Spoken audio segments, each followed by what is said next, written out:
আসসালামু আলাইকুম। Dark web বা অন্ধকার জগতে আপনাকে স্বাগতম। এই ভিডিওটির মূলত তিনটা বিষয় নিয়ে আমি প্রপারলিভাবে কথা বলবো। যে তিনটা বিষয়ের একটা বিষয় যদি আপনি করে থাকেন তাহলে আপনাকে জেল নিশ্চিত হতেই পারে।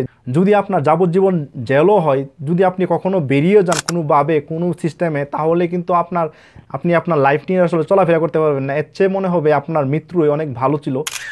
এই পুরো ভিডিওতে আমি তিনটা বিষয় নিয়ে প্রপারলিভাবে আমি আপনাদেরকে একটা একটা করে বুঝিয়ে দিব যে আসলে কেন এরকম হচ্ছে বা কেন এরকম হবে। সবার কাছে একটাই অনুরোধ থাকবে যে ভিডিওটি একবার হলেও দেখবেন, কারণ হলো এই তিনটা বিষয় আপনার খুবই খুবই খুবই জানা জরুরি। তাহলে চলুন ভিডিওটি শুরু করা যাক। আমি আছি আপনাদের সাথে শাহিদুল চৌধুরী, আর আপনার শাহিদুল প্রিমিয়াম চ্যানেল। যারা এই চ্যানেলটি নতুন দেখতে পাইতেছেন অবশ্যই আমার চ্যানেলটিকে সাবস্ক্রাইব করবেন, এবং যারা অলরেডি সাবস্ক্রাইব করেছেন তাদেরকে অসংখ্য ধন্যবাদ। তাহলে চলুন ভিডিওটি শুরু করা যাক।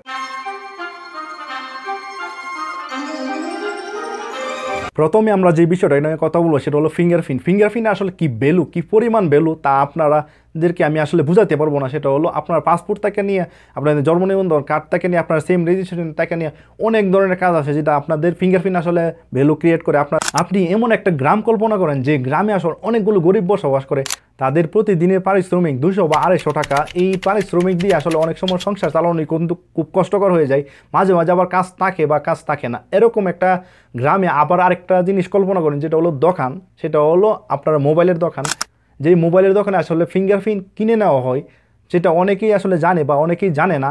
কিন্তু এই যারা জানে তারা আসলে, যারা শিক্ষিত তারা কিন্তু আসলে যায় না। যারা আসলে খুব কম বুঝে, এই সম্বন্ধে আইডিয়া কম, তারা কিন্তু এই ফিঙ্গারপ্রিন্ট দিয়ে আসলে 500 টাকা করে নিয়ে নেয়। কিন্তু এই যে ফিঙ্গারপ্রিন্টটা আসলে যে দোকানদারের কাছে বিক্রি করে দিল, এই বিক্রি করা ফিঙ্গারপ্রিন্ট দিয়ে কিন্তু আসলে অনেকগুলো সেম তুলে নেওয়া যায় বা অনেক কিছু করা যায়, এভরিথিং। আসলে এটা কিন্তু খুবই স্বাভাবিক একটা ব্যাপার। অনেক সময় আমি এই নিউজটা পাইছি যে অনেক গ্রাম আছে যেখানে আসলে ফিঙ্গারপ্রিন্ট কিনে নেওয়া হয়। তো জিনিসটা বুঝতেই পারতেছেন যে মানুষ কতটা অসহায় হলে মানুষ ফিঙ্গারপ্রিন্ট আসলে সেল করতে আসে। আর বিশেষ করে এই জিনিসটা আপনাদেরকে বোঝানোর জন্য বলতেছি যে আসলে ফিঙ্গারপ্রিন্ট আপনারা কখনোই কোনোভাবেই আপনারা ফিঙ্গারপ্রিন্ট সেল করবেন। আপনারা হয়তো আমার ভিডিওটা অনেকেই দেখবেন, অনেক সময় দেখবেন আসলে ফিঙ্গারপ্রিন্টটা যদি আপনার দেখেন সইটিপ নিয়ে নেই, তাহলে কিন্তু আপনার দলিল, আপনার জায়গা জমি যত কিছু আছে সব কিছুকে হাতিয়ে নিতে পারবেন খুব ইজিলি। তো জিনিসটা আপনারা বুঝতেই পারতেছেন যে ফিঙ্গারপ্রিন্টের আসলে কতটুকু ভ্যালু। দ্বিতীয় যে বিষয়টা সেটা হলো আরও খারাপ, সেটা হলো নাম্বার।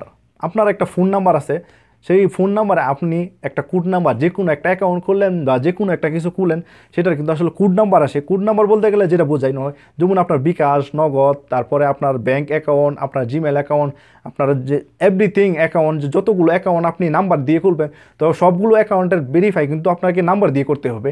এই বেসিকভাবে আপনার অনেকে, আমি ফেসবুকে দেখছি যে আপনি যদি আপনার একটা কোড নাম্বার দেন আপনাকে 40 টাকা দেওয়া হবে। আমাকে অনেক সময় অনেক লোকে বলে যে আপনি আমাকে একটা কোড নাম্বার দেন, আপনার এক নামে একটা কোড নাম্বার আসবে, আমি আপনাকে বিকাশে বা নগদে বা যেভাবে হোক 40 টাকা আমি আপনাদেরকে দিয়ে দিব। তা আমি বললাম, ভাই এটা কিভাবে আসলে হয় যে আমি আপনাকে কেন কোড নাম্বার দেবো? আপনি আপনার সিম দিয়ে আপনার আইডি রেজিস্ট্রেশন করেন। টেলিগ্রাম একটা অ্যাপ আছে, এটার মাধ্যমে আরও অনেক কিছু হয় যেটা আসলে আমার কল্পনার বাইরে। একটা নাম্বার দিয়ে কিন্তু একটা অ্যাকাউন্ট খোলা যায়, একটা অ্যাকাউন্ট থেকে কিন্তু অনেকগুলো চ্যানেল আসলে খোলা যায়, যেটা আমার ধারণার বাইরে। কিন্তু এই চ্যানেলগুলো দিয়ে অনেক কিছু অনেক মানুষ করে। এই জিনিসটা আসলে আপনারা কখনোই করবেন না। সেটা আপনারা টাকার বিনিময়ে এইসব আসলে বিক্রি করবেন না। টাকা আসলে এতটা গুরুত্বপূর্ণ না, কিন্তু অনেক সময় আসলে আপনারা এইগুলো বিক্রি করে দিলে কিন্তু এগুলো কিন্তু বিপদে পড়া আপনি একটা লক্ষণ। আপনি দেখেন এটা কিন্তু আপনি সেল করে দিয়েছেন, বাস এখন টাকাটা আপনি পেয়ে গেলেন, কিন্তু 2 দিন পরে আবার একটা এমন সমস্যা হলো যেটা আপনাকে আপনার জীবন নিয়ে আসলে টান দেওয়ার সম্ভাবনা আসে। তৃতীয় যে বিষয়টা নিয়ে আমি কথা বলবো সেটা হলো ডার্ক ওয়েব। ডার্ক ওয়েবের নাম আমরা অনেকেই শুনছি। ডার্ক ওয়েব জিনিসটা আসলে কি, সেটা হলো আপনাদেরকে যদি বুঝতে যায় তাহলে কিছু ধারণা নিতে হবে। কিছু ধারণা বলতে গেলে ডার্ক ওয়েব এরকম একটা জায়গা যেখানে আপনি অনেক কিছু পাবেন। আপনি টাকার বিনিময়ে আপনি এরকম কিছু পাবেন না যেটা আপনি কল্পনা করে পাবেন না। পৃথিবীতে যত কিছু আছে সবগুলো কিন্তু ডার্ক ওয়েবের মাধ্যমে আপনি পাবেন। আমি আপনাকে কখনোই সাজেস্ট করবো না যে ডার্ক ওয়েব আপনি ইউজ করেন। এই ব্রাউজার দিয়ে কিন্তু আপনারা ডার্ক ওয়েব ইউজ করতে পারবেন না। ডার্ক ওয়েব এরকম একটা সাইট যেটা আপনার কখনো ঢুকেন তাহলে কিন্তু আপনার সাথে সাথে আপনার ডাটাগুলো, তাদের যে ডার্ক ওয়েব আরও অনেক আছে, যে তাদের ডাটাগুলো আপনার ডাটাগুলো তাদের এখানে চলে যাবে আপনার লিস্টে। ডার্ক ওয়েব বলে অন্ধকার জগৎ। অন্ধকার জগতে যদি আপনি কখনো পাড়া দেন তাহলে আপনি বুঝবেন যে আসলে আপনি এমন একটা জায়গায় পাড়া দিচ্ছেন যে ওইখান থেকে আসলে ফিরে আসাটা খুব কঠিন। কারণ হলো আমি আপনাদেরকে কিছুটা হলো ধারণা দিতে চাই, সেটা হলো যে আপনি এরকম কিছু নাই যে ডার্ক ওয়েব আসলে নাই।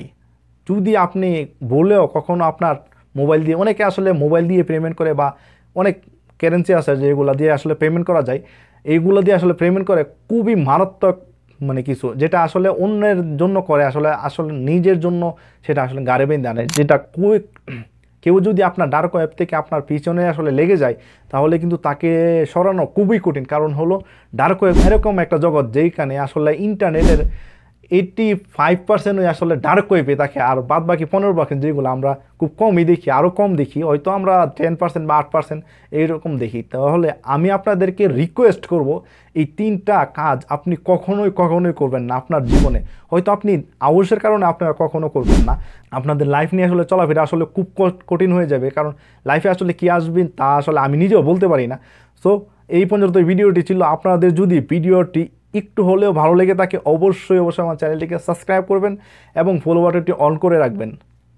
আবারও দেখা হবে নতুন কোনো ভিডিওতে, সেই পর্যন্ত সবাই ভালো থাকবেন, সুস্থ থাকবেন, আল্লাহ হাফেজ।